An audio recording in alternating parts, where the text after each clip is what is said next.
beautiful. Wherever you are on your life's journey, you are welcome here today. Thank you for coming, whoever you are.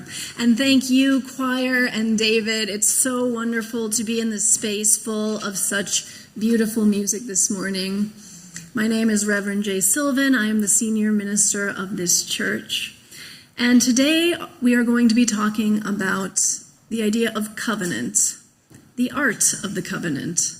It is one of the foundations of our faith.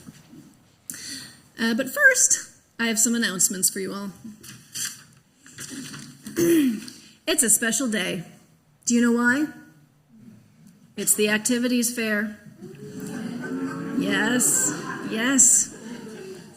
On the plaza, during coffee hour, you can see the many opportunities to volunteer. You can visit every table and get your card stamped, and if you get your card stamped by every table, you will be entered to win into a drawing for a $50 Beans and Brews gift card. Yes. Feed your addictions with us at church. We will have one card for each coffee hour, so that means the one after this service, you have a chance to win. Will you be the lucky one? Yes, you will. I am talking directly to you right now. We will also be having a sanctuary celebration to celebrate Vicky Chavez and her family's legal victory, the settlement of the sanctuary civil fines lawsuit. So please, yes.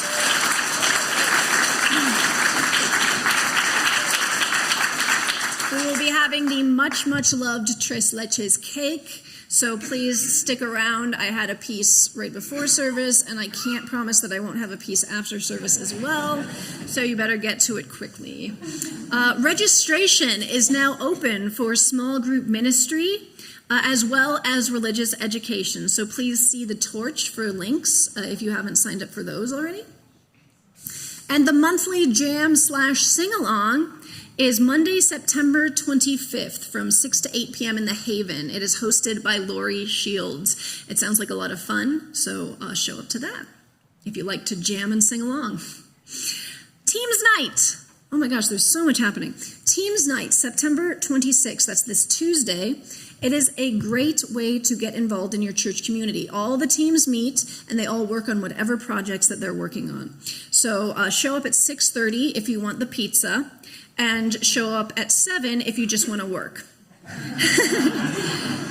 But if you come for the pizza, please stay to work. Child care will be available. Adult RE, Adult Religious Education. Derek Gersdorf is leading a discussion-based class on Ralph Waldo Emerson. It begins October 4th. It is 8 sessions. Beginning October 4th until November 29th on Wednesdays. They're going to skip October 11th, though. It's going to be 6:30 p.m. in room 201. Email Derek adulted@slcuu.org to register. I think it's actually adult ed, but I like to think of it as the past tense of adulting. So, adulted at SLCUU. Speaking of adulting, we're all gonna die. Prepare for your date with death this summer. Preparing for your date with death. It is a seminar on end-of-life planning that we are offering Saturday, October 7th from 9 a.m. to 3 p.m. in Elliott Hall. And this is really part of adulting, right? Every responsible adult needs a plan. We'll cover things like planning your memorial, end-of-life giving, things like that. You don't want to leave all this to your family. And it is Halloween, so it's spooky season, right? So it all fits, and it works. So it's free to church members and $25 for non-members. Lunch will be provided. Registration is required, however, just so we know how much lunch to provide. You can find a link in the torch or on our website. And now this is something very close to my heart because if you don't know me that well yet, I have a passion for religious transgressive musicals. And On Saturday, October 8th at 7 p.m. in the chapel, we will be presenting Servetus, the Radical Reform Musical. It is Reverend Dennis McCarty's one-man performance about the famous Unitarian heretic. $10 donation just to cover the costs of putting on the performance. That $10 donation is suggested, and it can be made through the church's donation portal or at the door. I know I am going to be here, and I hope you will be here as well.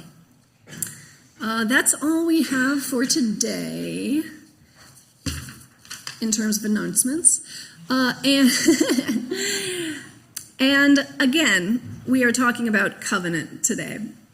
And to light our chalice, I'm going to read from the Cambridge Platform on Church Governance from 1680 by Nathaniel Emmons.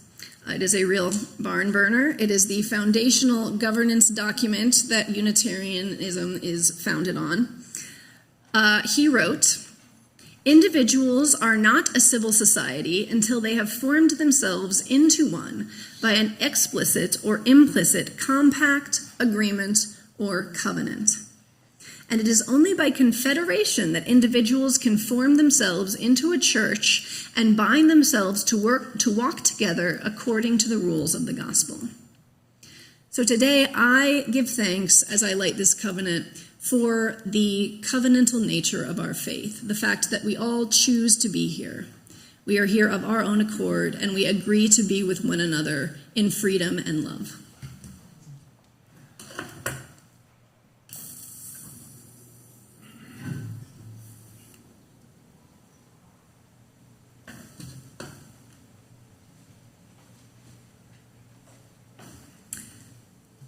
Now please rise in body or spirit for our first hymn, number 318 in the gray hymnal, "We Would Be One."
invite you now to join me in a spirit of meditation.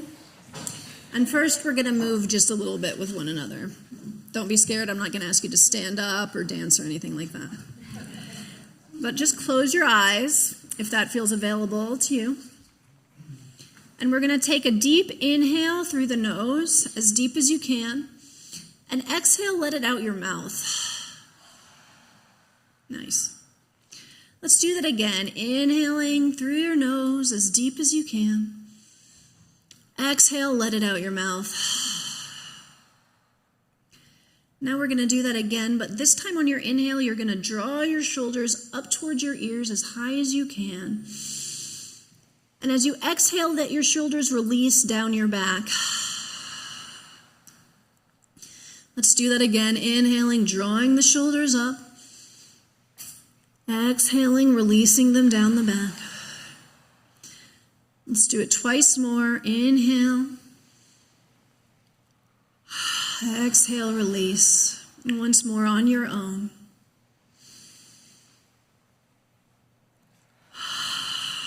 Very nice. And now allow yourself to breathe normally. And notice where your weight is distributed. Notice the feeling of the pew or the chair pressing up against your body with perfect pressure to keep it where it is. Notice the floor rising against your feet. See if you can give any more of your weight to what's underneath you, the pew or the floor. Ultimately, it's the earth. See if you can let the earth hold you a little bit more. And as you give another ounce or two of your weight to the earth, see if that opens up any more lightness or expansiveness inside.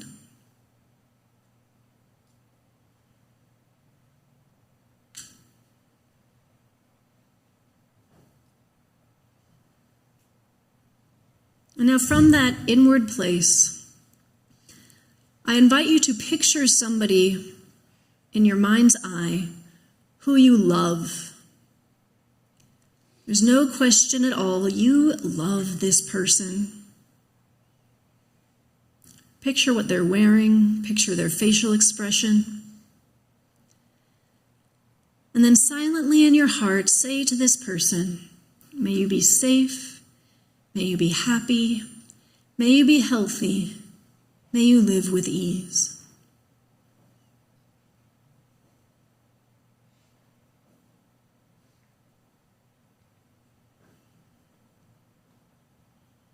And now picture somebody who you like very much. You may even say that you love them, but for whatever reason, they're not the first person that you thought of.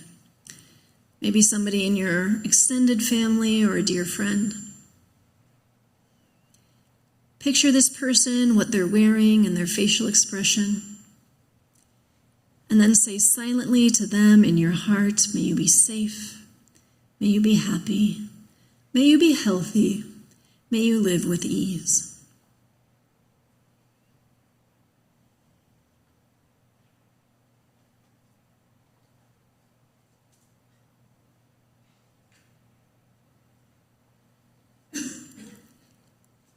And now picture somebody who seems perfectly nice, but they aren't in your inner circle.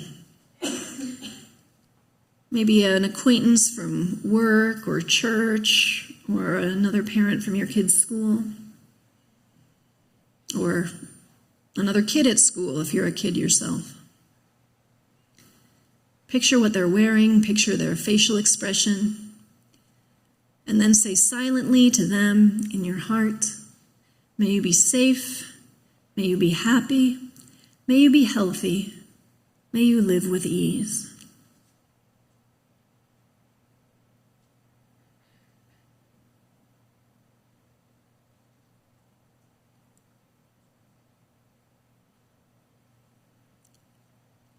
And now picture somebody who maybe makes you uncomfortable.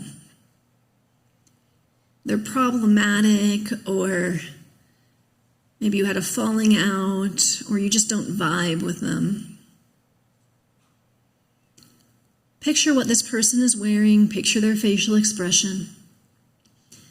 And then say silently to this person in your heart, may you be safe, may you be happy, may you be healthy, may you live with ease.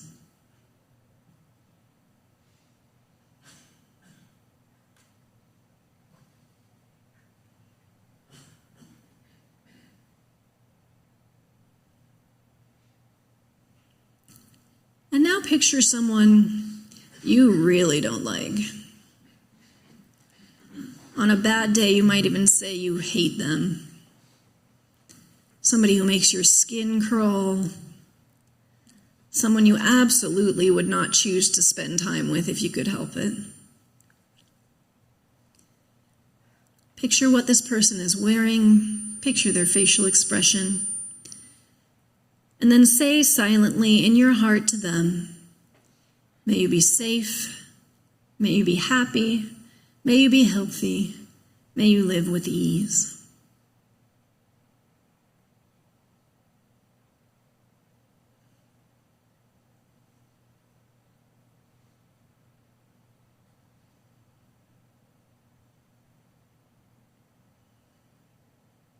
And now picture the whole world.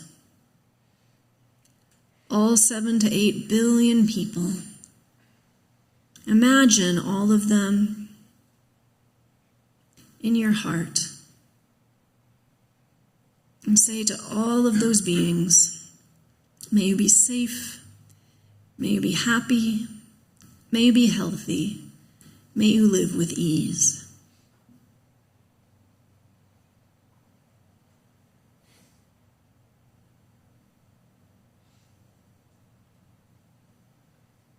And now slowly open your eyes. Look around at your fellow congregants and visitors and friends. You can make eye contact, I give you permission. And then say out loud to your friends, may you be safe, may you be happy, may you be healthy, may you live with ease. Well done. It's a version of loving kindness meditation from a Buddhist tradition.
damn it.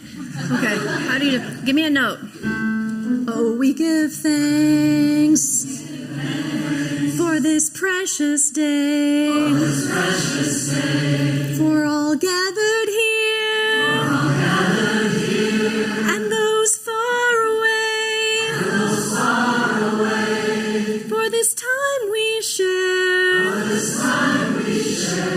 with love and care. Oh, we give thanks for this precious day. I give thanks for all of you, for the choir, for this community, and I give thanks for the covenantal nature of our faith. We are not here because somebody has told us we have to be here. Unless you're a kid, and then maybe you're here because your parents made you. We do not have a pope or a first presidency, telling us how we should worship, how we should be together. We get to decide that. That is our covenant with each other in this congregation. We also don't have, with that, we don't have money from a pope or a first presidency. We are giving to this specific church community because we want to, because we are choosing to do that. It is our gift. It is the way we set the table for one another according to our means. We don't have anybody telling us that we will go to hell if we don't give enough. We are doing it because we want this church to be here, and we want it to be here for our fellow congregants, for anybody who needs it. So in that spirit, the offering for the work of the church will now be received.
Today, as we prepare for our activities fair, I wanted to talk a little bit about one of the defining features of our denomination, and why I am so grateful to be a part of a religious community that values and hinges upon the idea of covenant. Now, we don't usually use the word covenant in polite secular society these days, except maybe in the act of marriage, if you're being really fancy. It is a ritualistic agreement where both parties promise how they will act to one another and with one another. A covenant changes a relationship, solidifies commitment, and, in my opinion, should not be taken lightly. My wife and I decided that we wanted to make the covenant of marriage with one another after 3 years of getting to know one another, learning to live together, and creating shared goals for the future. Our vows were, do you, Sue or Jay, intend to take this person as your spouse, to be committed to them, and to join forces to vanquish your foes, to work for the powers of love and justice in our world for all of your years together. Yeah. Thank you.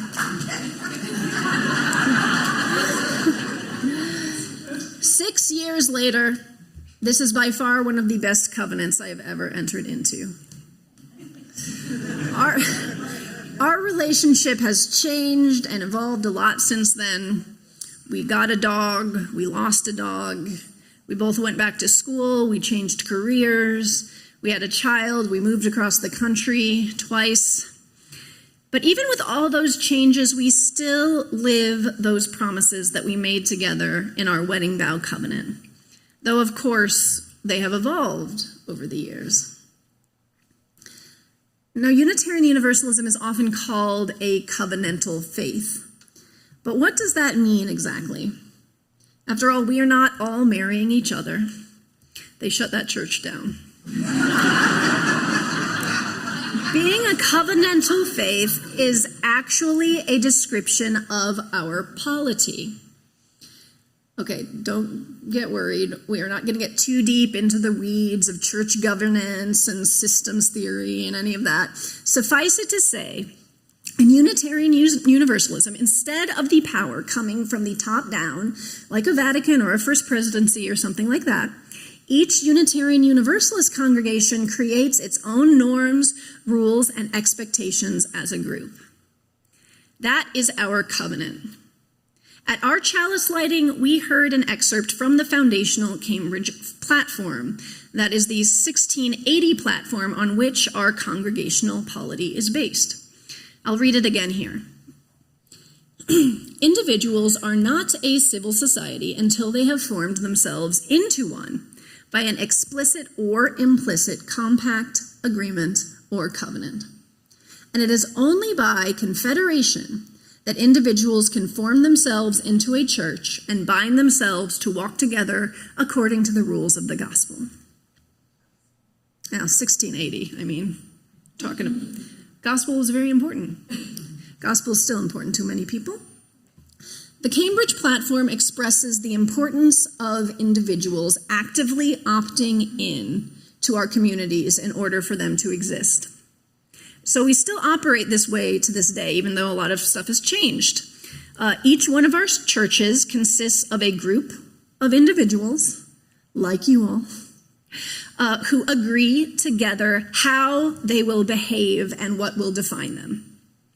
In some ways, this is a lot more work than getting a memo from the Vatican. I grew up Catholic, and sometimes I think, wouldn't it be easier to just have somebody tell us what to do? But I truly love the idea of a covenantal faith, obviously. I'm here. The idea that we are here because we want to be here, that we continually opt into this community, that we have the power to make sure that we are all supported and that our needs are met, that to meet these goals, our covenant is always renewing. It is like a marriage in so many ways. Of course, I am not the first one to compare a religious community to a marriage. Over 2,000 years ago, the book of Jeremiah, the character of God called God's self the people's husband. In the book of Jeremiah, it says, "Behold, days are coming, declares the Lord, when I will make a new covenant with the house of Israel and the house of Judah. Not like the covenant which I made with their fathers on the day I took them by the hand to bring them out of the land of Egypt, my covenant which they broke, although I was a husband to them. For this is the covenant which I will make with the house of Israel after those days. I will put my law within them and write it on their hearts, and I will be their God, and they shall be my people. They will not teach again each one his neighbor and each one his brother, saying, 'Know thee the Lord,' for they will all know me, from the least of them to the greatest of them.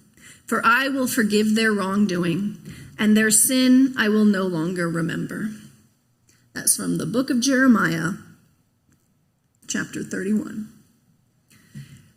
So the book of Jeremiah is one of the latter prophets of the Hebrew Bible. And the idea of covenant in the Bible is pretty weighty.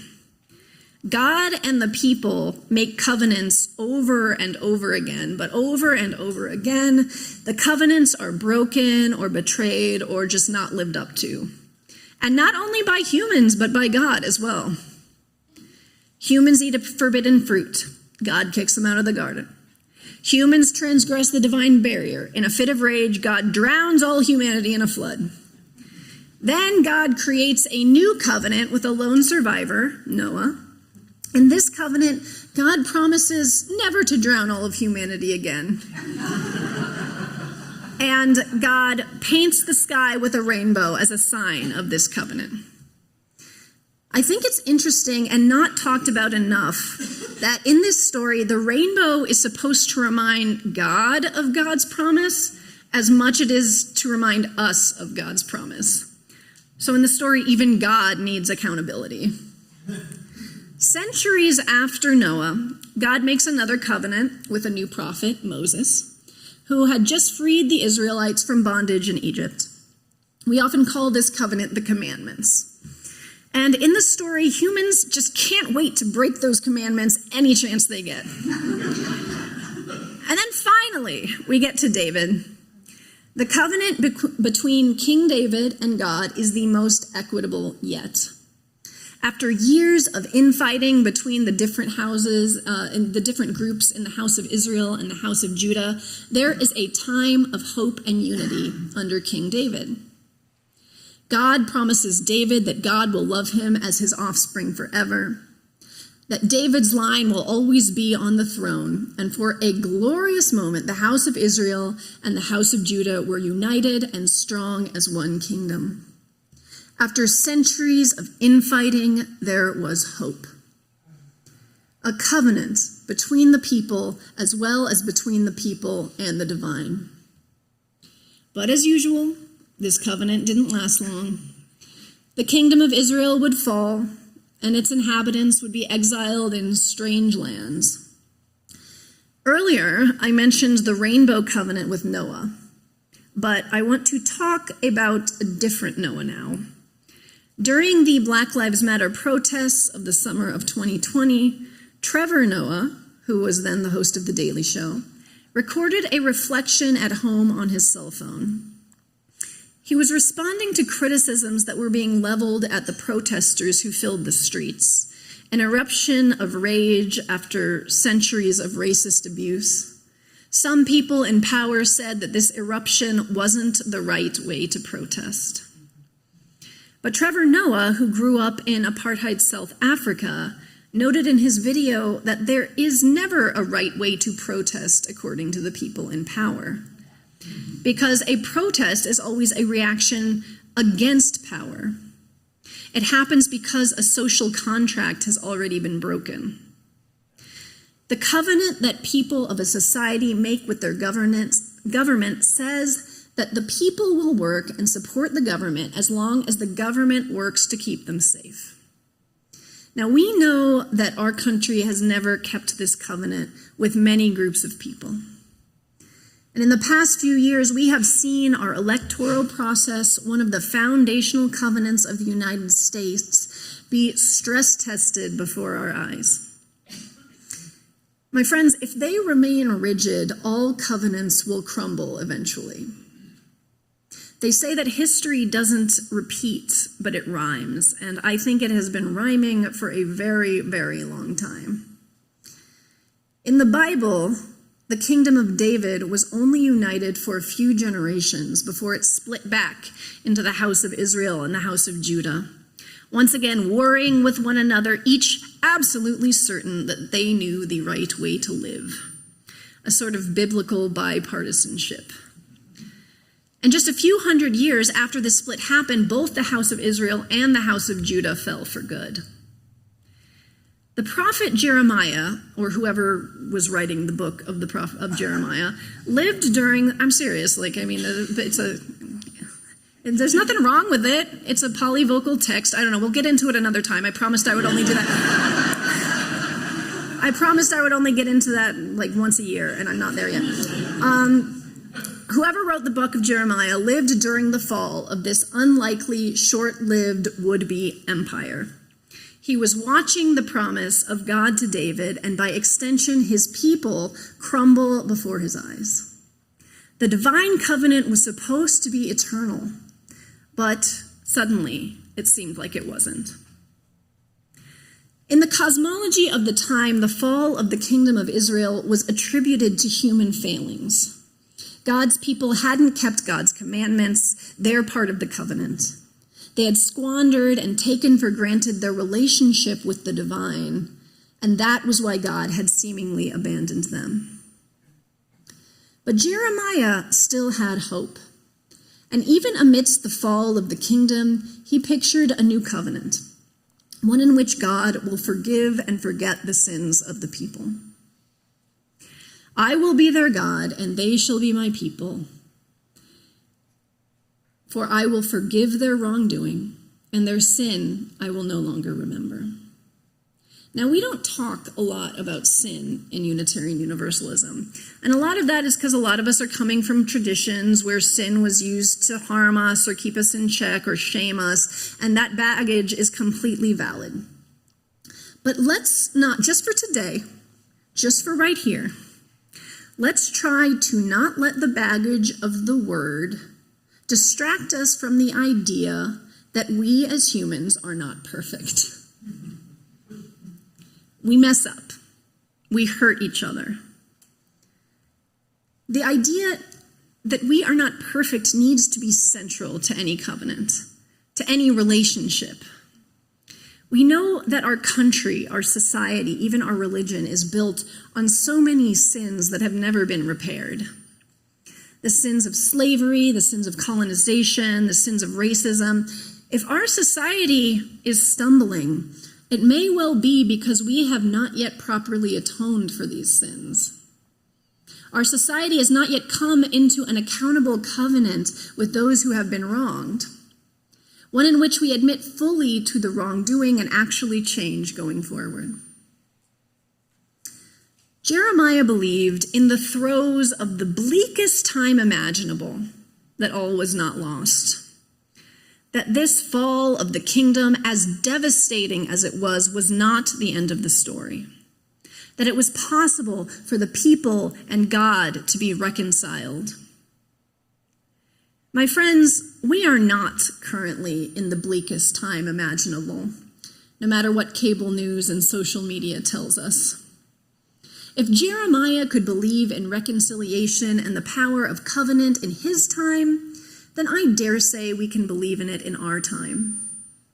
I believe that we can reconcile with one another, that we can renew and reinvent our covenants with one another, and that our sacred kingdom will be stronger for it. One of the most valuable lessons that I've learned from my covenant of marriage is the importance of recognizing when I've been wrong and saying I'm sorry. And not only saying I'm sorry, but changing the behavior to repair the hurt. Central to any healthy covenant is adaptability, and central to the ability to adapt is the recognition that we are not perfect. We can be better. We can do better. Can we do this brave and humble work together? Can we value these relationships enough to recognize what is not working? To create new covenants that repair, nurture, and uplift? I believe that we can. Let's think of what new covenants could look like in our families, in our congregation, in our communities, and in our country. They might start with saying, I'm sorry, I was wrong. They might go on to say, what's not working for you? How can we make it better? And then together we will change. Together we will create something new. I believe we can. May it be so. Amen.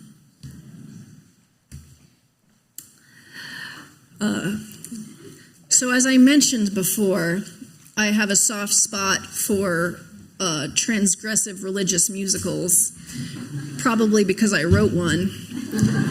And this is a song that I wrote from my musical Beloved King. Beloved King is a faithfully adapted musical that is based on a queer understanding of King David and his relationship with Prince Jonathan. So if you're familiar with the story, King David had a very passionate relationship with the prince when he was in his younger years. And it's actually the covenant between David and Jonathan is actually what the covenant between God and David is based on. So, I know, God is gay. It's canon. It's canon. So anyway, this is a song from Beloved King, and it is called Covenant. Take it away.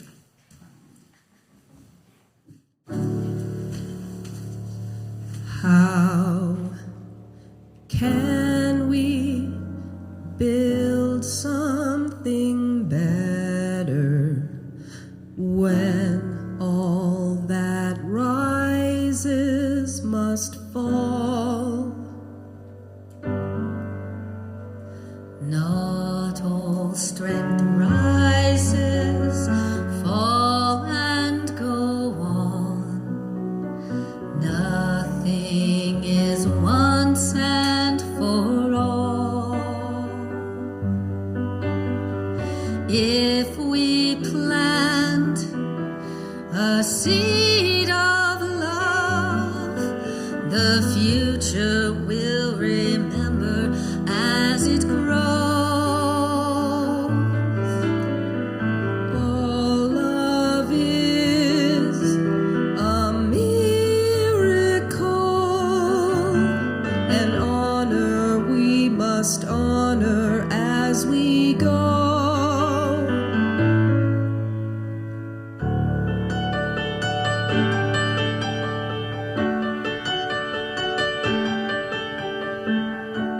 I'll bear witness with my breath, with forgiveness, with what's left. While my blood moves in me, I will carry this love with me. When the body has passed on, love will not be dead and gone. May it flow beyond us, this our covenant, our promise. We will still be bound forever and ever.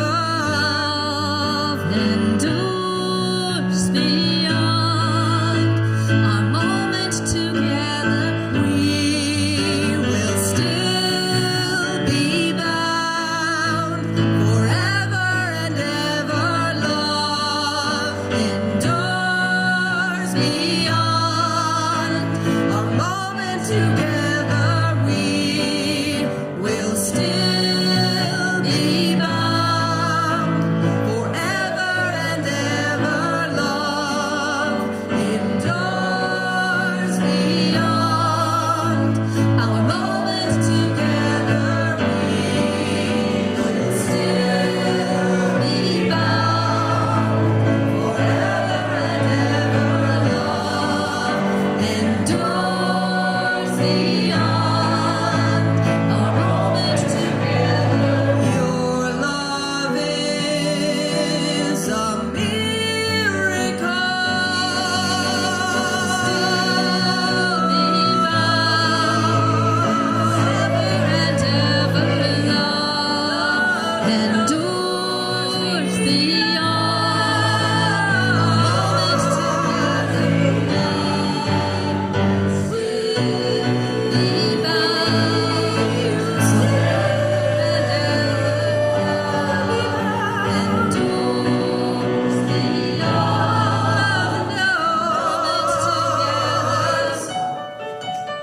Forever and ever,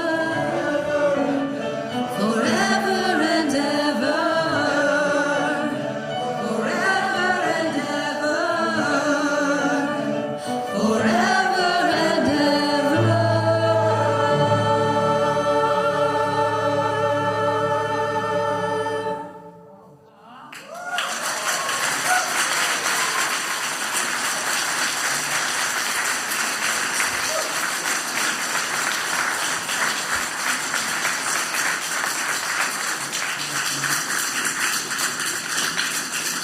I want to honor and thank David and the wonderful Chancel Choir for joining us today. I'm so excited to spend the year with you all. I would also like to thank our wonderful guest musician, Sue Buzzard, and yes.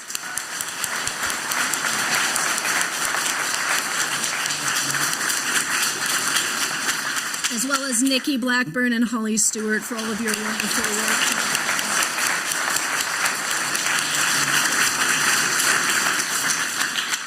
My friends, may we go forth humbly with love, and may we continue to make new covenants, to honor and value our many important relationships. May we change and grow and make something new together.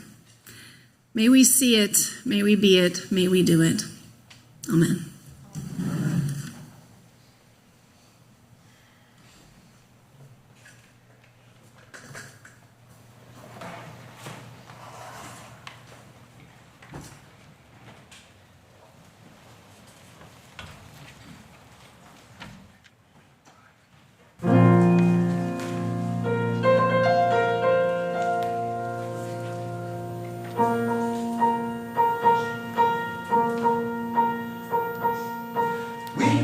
From the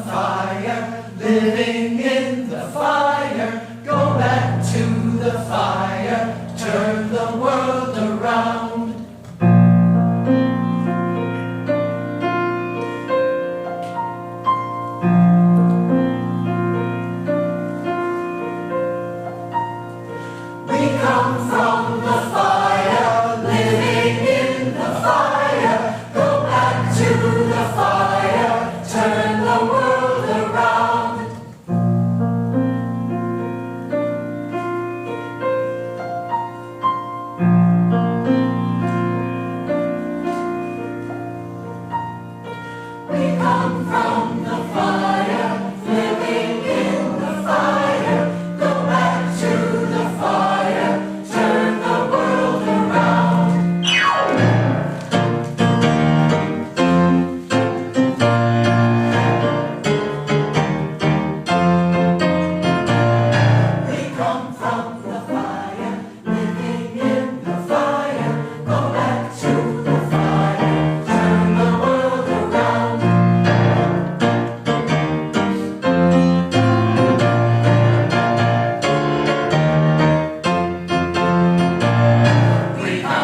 With that spirit of joy, I invite you to please join us in the plaza for our activities fair and cake to celebrate Vicki and her family.